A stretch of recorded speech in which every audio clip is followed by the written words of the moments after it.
بسم اللہ الرحمن الرحیم۔ السلام علیکم ویئرس، بلال شفیق یوٹیوب چینل میں آپ کو خوش آمدید کہتا ہوں۔ ویئرس، خواجہ آصف صاحب اور مہدی حسن کے درمیان انٹرویو جب ہم دیکھتے ہیں یا اس پر جب بات کرتے ہیں تو ماضی کی ایک مووی ہے نائک، جس میں انیل کپور امریش پوری کا انٹرویو لیتے ہیں، اگر آپ کو یاد ہو۔ امریش پوری جو ہیں وہ ایک اسٹیٹ کے سی ایم ہیں، انیل کپور ایک جرنلسٹ ہیں۔ انٹرویو جب شروع ہوتا ہے پہلے سوال سے آخری سوال تک انیل کپور فرنٹ فٹ پہ ہیں، امریش پوری بیک فٹ پہ ہیں۔ کیا خواجہ آصف اور مہدی حسن کے انٹرویو کی بھی یہی صورتحال تھی کہ مہدی حسن فرنٹ فٹ پہ تھا اور خواجہ آصف بیک فٹ پہ تھا؟ اس پر بات کریں گے۔ اور جو ہمارا دوسرا ٹاپک ہے وہ ہے آج کا جلسہ، 27 ستمبر کا جلسہ۔ کیا یہ جلسہ کامیاب ہوگا؟ یہ جلسہ اگر پاپولر ہوتا ہے تو اس کا خان صاحب کو یا پی ٹی آئی کو کتنا فائدہ ہوگا؟ ان ایشوز پر بات کرنے سے پہلے میں آپ سے ریکویسٹ کروں گا میرے اس چینل کو لائک کریں، سبسکرائب کریں، کمنٹ کریں، شیئر کریں تاکہ میرا اور آپ کا رابطہ مزید مضبوط ہو۔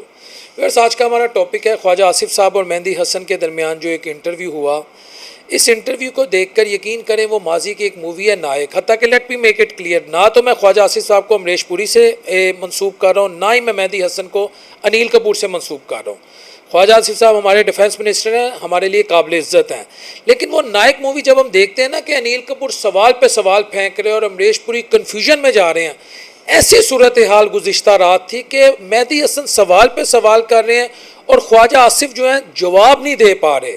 مہدی حسن نے عمران کا ایشو ہو، الیکشن کا ایشو ہو، انٹرنیشنل ایشوز ہو، نیشنل ایشو ہو، خواجہ آصف صاحب سے ریلیٹڈ کوئی بھی پالیسی ہو، مہدی حسن نے خواجہ آصف صاحب کو، یہ تلخ حقیقت ہے، کھانسنے نہیں دیا، کہتے ہیں نا کھنگن نہیں دیتا، انہوں نے وہ کرن نہیں دیتا۔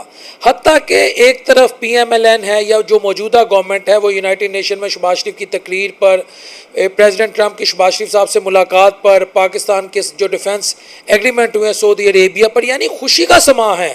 لیکن خواجہ آصف صاحب کا مجھے یہ المیہ سمجھ نہیں آ رہا کہ وہ ایک ایسے صحافی کے آگے کیوں بیٹھ گئے جو نہ لفافہ تھا نہ پلانٹڈ تھا، جو چاہے امریکہ میں ڈیموکریٹس ہوں، چاہے ریپبلکنز ہوں، چاہے جوش لوبی کا کوئی تگڑے سے تگڑا سیاستدان ہو، بھائی وہ سب کو لتاڑتا ہے، وہ کسی کو نہیں چھوڑتا۔ وہ تو ایک جسے کہتے ہیں AK-47 ہے، وہ تو اس کے سامنے جو آیا اس نے صحافتی طور پہ، میں کہہ رہا ہوں، یہ میری اس بات کا کوئی غلط مطلب نہ لے لے، الفاظوں سے اس کو چھلنی کر دیتا ہے۔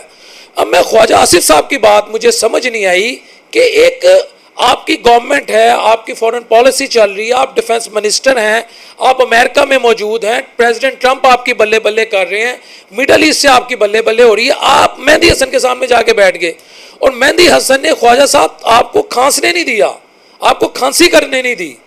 آپ کے پاس آپ کہنے جی نواز شریف صاحب کے ساتھ بھی یہی ہوتا رہا، تو آگے سے کہتا رہا کہ کیا دو غلطیاں ملا کے معاملہ ٹھیک ہو جاتا ہے۔ عمران کے ساتھ ہی ہوتا رہا، کہتے رہے جی مجھے بھی 6 ماہ کے لیے بغیر کسی ثبوت کے جیل میں ڈال دیا گیا۔ وہ مسئلہ یہ ہے کہ خواجہ صاحب اگر آپ کے ساتھ غلط ہوا تو مہدی حسن آگے سے پوچھے گا کہ اب آپ بھی خان کے ساتھ غلط کرو گے۔ پھر کہتے رہے کہ جی پاکستان میں جیسی جمہوریت ہے ویسی جمہوریت تو ٹھیک ہے، یہ ہائیبریڈ جمہوریت ہے، اس کی وہ پاپولیرٹی نہیں ہے۔ یعنی میں اس کے ایک ایک فیچر پہ بات کر سکتا ہوں، لیکن اتنا وائرل ہو چکا ہے وہ انٹرویو، جمہوریت کو لے کر، خان کو لے کر، پاکستان کی فورن پالیسی کو لے کر، گورنمنٹ کو لے کر، الائنس کو لے کر، ہائیبریڈ سسٹم کو لے کر، کہ خواجہ صاحب چاروں شانے چت نظر آئے۔ اسی طرح جب 7 مئی سے 10 مئی تک پاکستان نے بھارت کو لتارا تھا، پاکستان نے بھارت کو ذلت امیز شکست دی، خواجہ صاحب اس وقت بھی ایک اینکر ہیں، فیمیل اینکر ہیں، ان کے پروگرام میں چلے گئے اور کہتے رہے جی yes we have been doing this dirty politics. یعنی اس وقت بھی جو پاکستان کو انٹرنیشنل لیول پر عزت ملی، یہ کہتے رہے جی ہم امریکہ کی یہ گندی پالیٹکس کھیلتے رہے افغانستان کو لے کر، یہ جہادی آرگنائزیشن سو کالڈ، ہم نے انہیں یوز کیا، کوئی اس طرح ان کی بات کا مطلب اس وقت بھی نکلا تھا۔ خواجہ صاحب مجھے ابھی تک سمجھ نہیں آ رہی کہ آپ کس طرف کھیل رہے ہیں، آپ کر کیا رہے ہیں۔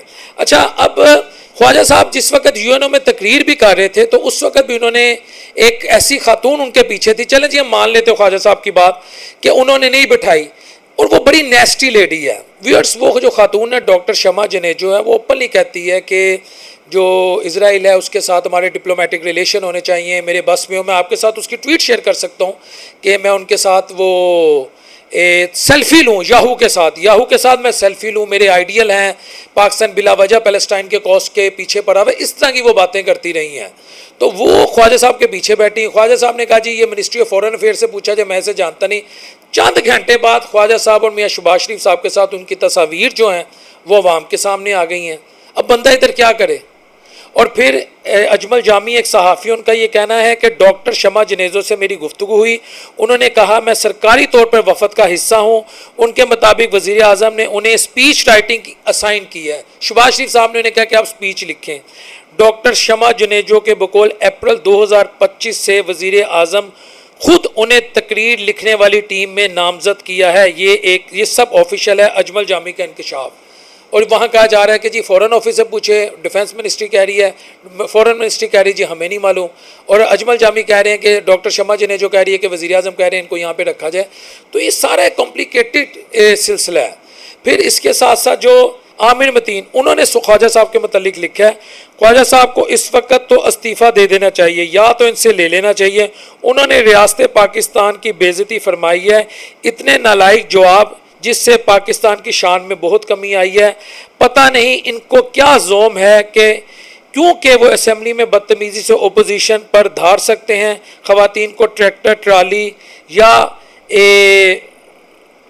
کچھ بھی کہہ سکتے ہیں، اس لیے وہ مہدی حسن جیسے بڑے صحافی سے بات کر سکتے ہیں، یہ ان کو زوم ہے، یہ ان کو غلط فہمی ہے، یہ عامر متین کہہ رہے ہیں۔ ٹھیک ہے، اس کے علاوہ عامر متین نے یہ کہا ہے کہ نہایت نالائق انٹرویو تھا، بطور پاکستانی ہمیں شرمندہ کیا، نہ کوئی جواب نہ کوئی دلیل، کیا یہ پاکستان کے وزیر دفاع ہونے کا اہل ہو سکتا ہے؟ بطور پاکستانی ہم شرمندہ ہیں، جس طریقے سے ان کی چھترول ہوئی اور اس پر یہ نادم بھی نظر نہ آئے، یعنی ان کو شرمندگی بھی نہ ہوئی۔ کیوں جاتے ہیں اس طرح کے فورم پر جب نہ عقل ہو نہ جواب، پاکستان کی بے عزتی کرواتے ہیں مگر شرمندہ نہیں ہوتے۔ یہ عامر متین صاحب نے خواجہ آصف صاحب اور مہدی حسن کا جو انٹرویو ہے اس کے متعلق اپنے ریمارکس دیے۔ اور ویئرس ہمارا جو اگلا ٹاپک ہے وہ ہے آج کی جو 27 ستمبر ہے، آج کا جلسہ، کے پی میں ہونے والا جلسہ، پشاور میں ہونے والا جلسہ، کیا یہ کامیاب ہوگا؟ یہ کامیاب ہوتا ہے تو خان کو کیا فرق پڑے گا؟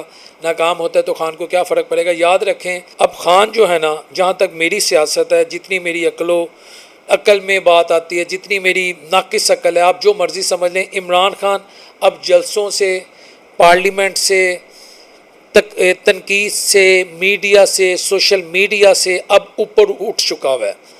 آج کے جلسے میں ایک بندہ بھی نہ آئے، عمران خان کو فرق نہیں پڑتا، آپ اسے کھول دیں، آپ اس سے رہا کر دیں، پھر پتہ لگے گا عمران خان پاپولر ہے یا نہیں پاپولر۔ آج کے جلسے میں 50 لاکھ لوگ آ جائیں، اس کا بھی عمران خان کو فرق نہیں پڑتا۔ اس کی وجہ یہ ہے کیونکہ سسٹم نے جس طرح خان صاحب کو اس وقت جکڑا ہوا ہے، یا خان صاحب پہ اس وقت جتنے کیسز ہیں، خان کے لیے سب سے پہلے ان کیسز سے باہر آ کر اپنی پارٹی کو ری ایکٹیویٹ کرنا، اپنے آپ کو ری ایکٹیویٹ کرنا، سیاست میں آنا، سیاست میں آ کے ڈیلیوری فورم پر آنا، ڈیلیوری فورم پر آ کے وہاں کو ڈیلیور کرنا، پاکستان کی foreign policy, economic policy, national security policy, تمام فورمز پر خان کا اپنا کیا زاویہ ہوگا، کیسے وہ معاملات کو لے کے چلیں گے، عام آدمی کو کیسے ڈیلیور کریں گے۔ جب تک خان وہ نہیں کرتا، 1 کروڑ بندہ بھی جلسے میں آ جائے بے سود ہے۔ ماضی میں کیا خان کی سپورٹ نہیں تھی؟ 8 فروری کو کیا خان کو ووٹ نہیں پڑا تھا؟ یا خان جو ہے وہ کیا اپنی پاپولیرٹی کھو چکا ہے؟ اگر خان اپنی پاپولیرٹی کھو چکا ہوتا تو آج خان کے ناقدین تمام جلسوں میں، تمام ٹی وی ٹاک شوز میں، تمام فورمز پر، ایون کہ میں یہ کہہ سکتا ہوں کہ اپنی نجی محافل میں، اپنے گھروں میں خان خان خان نہ کر رہے ہوتے۔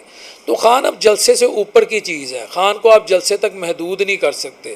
لہٰذا خان، میرا خیال ہے، نہ اس جلسے کو، ٹھیک ہے خان کہتا ہے ٹیکٹکس کے لیے، پریشر ٹیکٹکس کے لیے خان صاحب یہ کہہ سکتے ہیں کہ عوام نکلیں، یہ حقیقی آزادی کا جلسہ ہے، یہ جمہوریت کی بحالی کا جلسہ ہے، یہ عدلیہ کی بحالی کا جلسہ ہے، لیکن خان اب ان سے اوپر کی چیز ہے۔ خان کامیاب ہوگا تو اپنے بل بوتے پہ ہوگا، خان ناکام ہوگا تو اپنے بل بوتے پر ہوگا۔ اب خان اکیلا ہے، خان نے جو کرنا ہے اکیلے کرنا ہے۔ اب یہ جلسے، الیکشن، عوام سپورٹ، سوشل، الیکٹرانک میڈیا، یہ ساری غیر ضروری ٹولز ہیں۔ یہ میری خان کے بارے میں رائے ہے۔ باقی اس دعا کے ساتھ کہ اللہ اپنے بیبی علیہ الصلوۃ والسلام کے ساتھ کہ ہم سب کو لسانیہ پیدا کرے۔ السلام علیکم ورحمۃ اللہ وبرکاتہ۔